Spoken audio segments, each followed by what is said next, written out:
Hello everyone, welcome back to the end of the year video for Saddle Up Shooting. It's already Advent season and we're entering into the Christmas holiday, and my family kind of keeps that reverential, so I won't be doing a video till after the first of the year. But 2024 was the first full year of my retirement, and it included 4 new firearms that I'm going to go over with you here briefly again.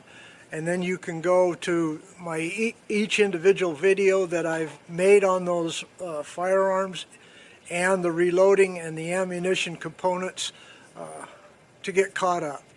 But I really want to thank you all for coming back and viewing my video. I've had fun doing it. I'm not sponsored. Nobody pays me to do these things. I do it as strictly education and entertainment, and I hope you get something out of it. But no matter what, Merry Christmas to you all. Happy New Year. I hope you and yours are healthy and happy in the year 2025 yet to come. Thanks for watching. Let's get into the video.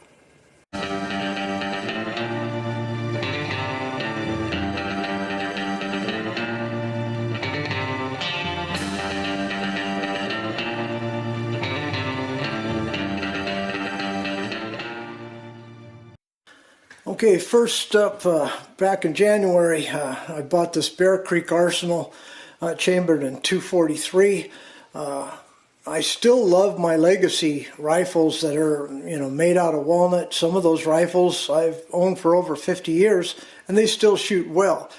But I do like newer technology and the modularity of these MSR platforms, the gas-operated system with fast follow-ups, and they've come a long way from mil-spec to now custom, to where you can really figure these things out and get a pretty good education on how they work, and that helps you with your ballistics and with the ability to work up various cartridges to marry up or to mirror the best that you possibly can get out of that cartridge in this rifle platform. I did take this rifle rock chuck hunting this year. It was very accurate, and I think that if you go back to the playlist and look up this BCA 243 24-inch, you'll see that I did a pretty good workup on it in terms of finding loads that it works for, and also testing factory and commercial ammunition. All right. Okay, the second happened in the summer of 2024, and that was the 300 hammer. Now, I did some research on this because think about it now, a 30 caliber bullet traveling at over 2,600 feet per second in an MSR or AR-15 type of platform. And then Bill Wilson of Wilson Combat is the guy that developed it. And now, for those of you that don't know, Bill Wilson is in Texas. He's an avid hunter, hunts pigs and deer on his property, and he developed this cartridge for short to mid-range, from anywhere from 50 yards out to 350 yards, using a 30 caliber bullet that could meet or exceed that of the .30-30 Winchester. Now, I bought this rifle and tested it and was really pleasantly surprised with its accuracy and its versatility. I also got it in an 18-inch barrel to be treated as a truck gun. That means fast acquisition. If you're driving, on the backcountry roads and all of a sudden there's a coyote out there and they don't stick around for you to, to get a really good shot. All you can do is a quick access and get out, take a shot, and have fast follow-ups. So again, this 300 hammer also has a playlist that I encourage you to go ahead and look at, because I have worked up some loads, and I'm very, very pleased with this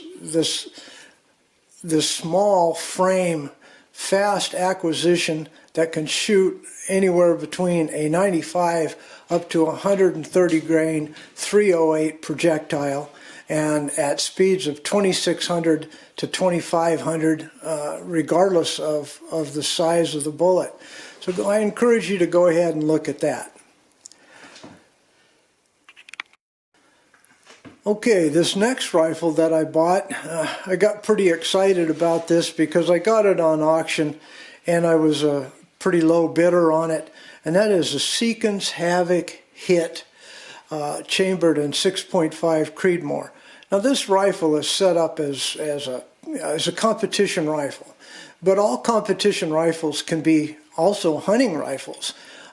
Again, I always advocate that when you go hunting, just take the rifle that is matched to the quarry that you're after, and obviously the one you shoot the best. Now, the Seekins Precision is located in my home state, and they built this rifle to meet the need of new competition PRS type people that shoot at various distances and have to have an accurate rifle that is customizable and mobile. And Glenn Seekins built this rifle because he is a competitor, and this is the type of features that he wanted on a rifle, and did a very wonderful job.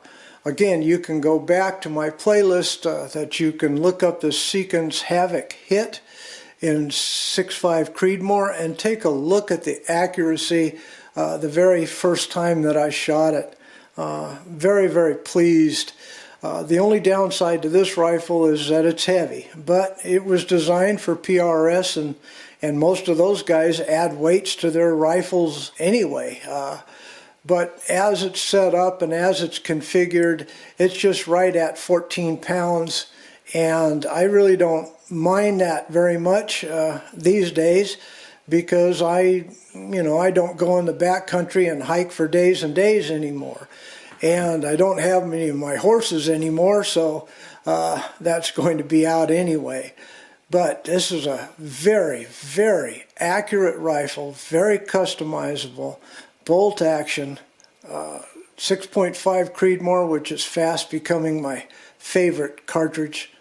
Well, it is, because I have 4 rifles that are chambered in it, and all of them shoot very, very well. Okay, this is the last of my rifles purchased in 2024, and the newest. It's a 6.8 SPC II.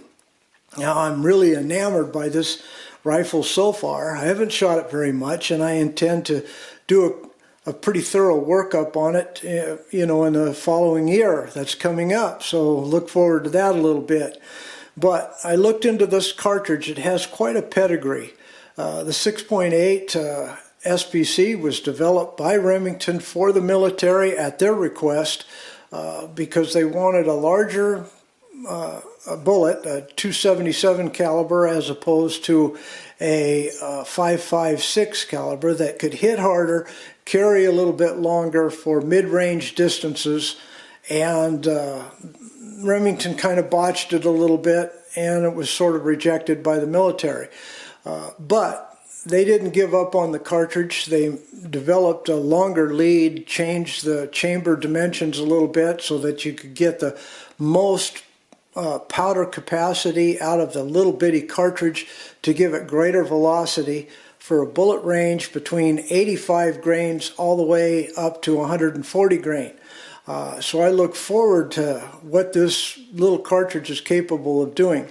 Again, modern technology doesn't fit this cartridge because this cartridge requires the old legacy type bullets with a shorter ogive. So the longer, higher BC type of bullets of today won't necessarily work in this cartridge. Well, that's fine. I've got plenty of legacy .277 bullets that are the old school cup and core that I'm looking forward to loading into this rifle. It is inherently accurate, or at least it was from the very first time that I went out and shot it. It also provided a learning curve for me because I've never messed with an adjustable gas block before.